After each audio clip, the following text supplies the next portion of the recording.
Olá, turma!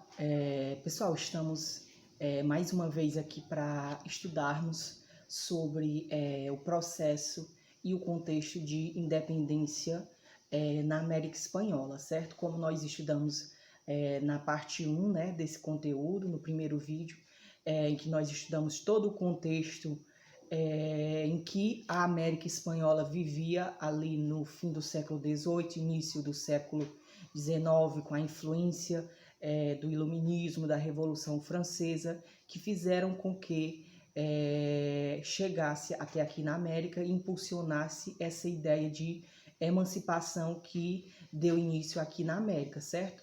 Então, pessoal, na aula passada também nós vimos a independência em alguns países, né?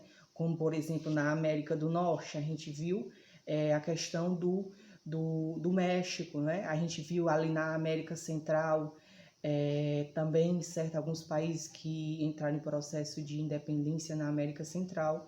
E nessa aula de hoje, turma, nós vamos continuar estudando, certo, a respeito desses países, agora na América do Sul, assim como já começar a compreender o pós-independência, né? O que acontece depois, quais foram os próximos passos, certo?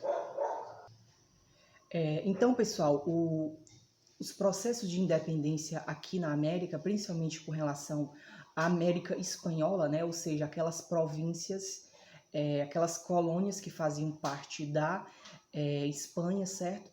E o século XIX começou todo um processo de emancipação, certo? De luta dessas regiões para se chegar na independência política, econômica, com relação à metrópole que era a Espanha, certo?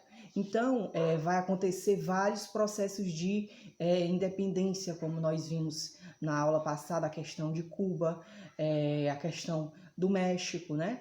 Ali na América do Norte e na América Central, certo?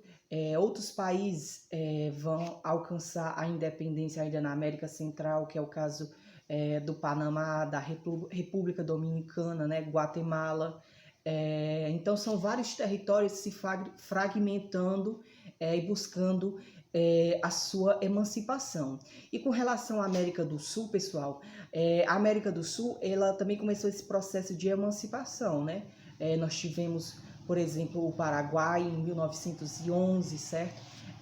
Um importante país que se tornou, que é a questão da Argentina, né? A Argentina em 1816, certo? Nós tínhamos outros exemplos, a Bolívia em 1825, o Equador em 1822, o Peru em 1824. Então percebam que todos esses países, essas províncias, elas começaram esse processo de independência. Então vários territórios estavam ali se fragmentando, né, e se tornando independentes. Pessoal, e é sempre importante a gente pensar, quando a gente pensa em processo de independência, principalmente aqui na América, né, a gente tem que pensar como um processo de luta por essa independência, né? Dificilmente um país, né, um colonizador vai aceitar a sua independência sem uma reação, né, sem o contra-ataque.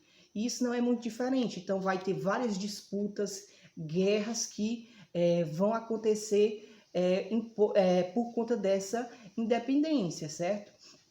E com relação, depois dessa independência, a gente tem vários territórios fragmentados, não é? E o que vai acontecer com esses territórios, né?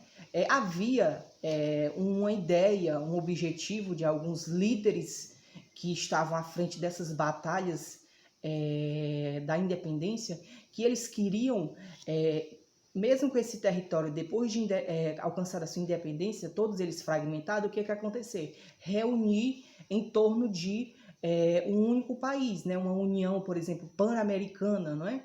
E isso era um objetivo, que já se falava nisso lá no fim do século XVIII, e com o início do século XIX, com todos os processos de independência, essa ideia ela foi se intensificando por algumas lideranças. Claro que existiam os que eram contra, que queriam esses territórios fragmentados do jeito que ficaram, certo? Então houve esses projetos de futuro, né, que pensaram qual seria o futuro desses países que estavam ali recém passado por esse processo de independência, né? O que era que ia acontecer? Eles seriam passados por um processo de integração, eles seriam unidos ou eles seriam divididos em unidades livres, né? Como foi o que aconteceu. Eles ficaram soltos ali. Foi emancipado a região da Argentina, do Peru, da Bolívia, né? Então cada região teve a sua. Aí depois o que foi que pensaram, né? Reunir tudo isso ou deixar separado do jeito que está? Então tinha essas visões, né? Essa visão integralista. O que é uma visão integralista? A visão de integrar, né? De reunir todos eles em prol de um único território. Por quê? Porque se tornaria um território maior, né?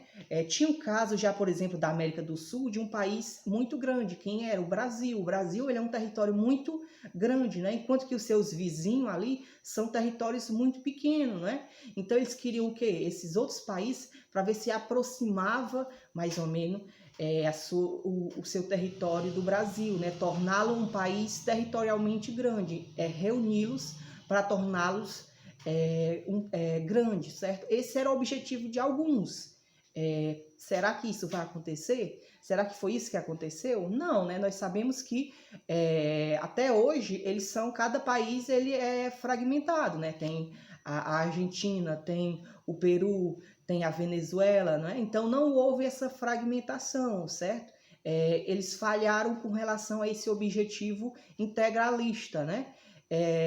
Não é à toa que eles se reuniram, né, no ano de 1826, no Congresso do Panamá. O que foi o Congresso do Panamá? Foi uma reunião que durou aí vários dias no Panamá, no país Panamá, em que esses países ali, recém-passados por esse processo de independência, eles se reuniram para decidir o futuro dessas nações, né? O que iria acontecer? Eles iriam se reunir em torno de um único país ou eles iriam permanecer fragmentados?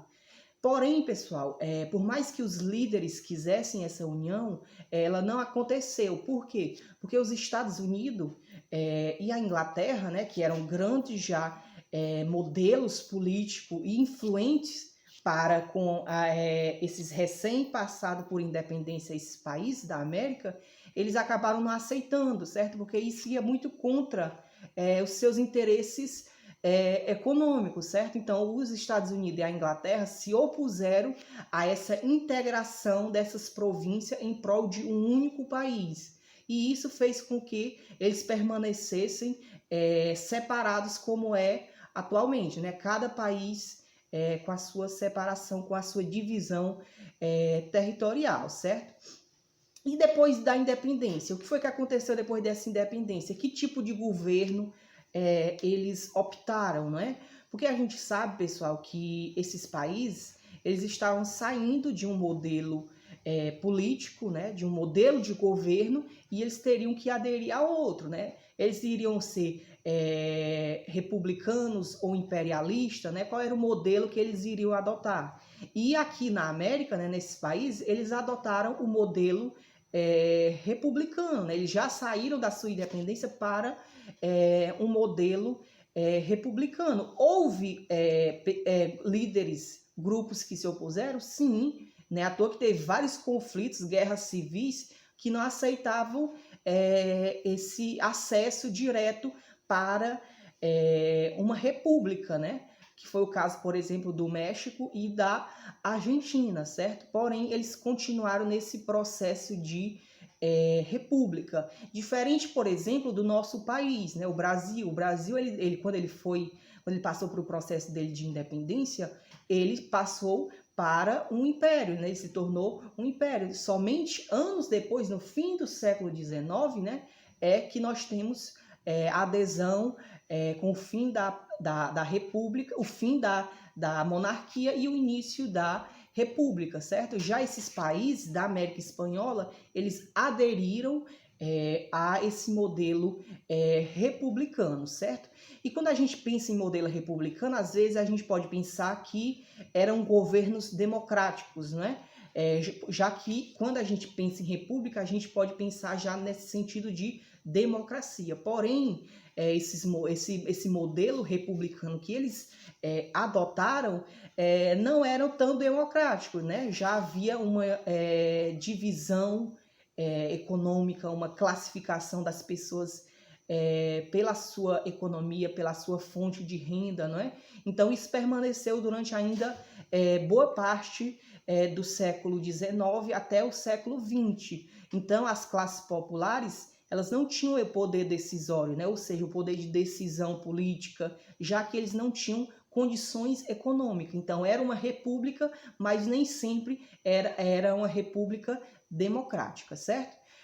Então, turma, nessa aula de hoje, nós estudamos, além desse processo de independência na América do Sul, como é o caso da Argentina, Bolívia, Peru, né, Venezuela, entre outros, que passaram por esse processo de emancipação com relação à sua metrópole, ou seja, com relação à Espanha, e com esse processo de independências, eles passaram a almejar a formar um único país, um país da América do Sul, que seria colocado o país pan-americano, né? Porém, essa ideia não foi aceita e os Estados Unidos e a Inglaterra não aceitaram e eles ficaram como países fragmentados do jeito que são até hoje, certo?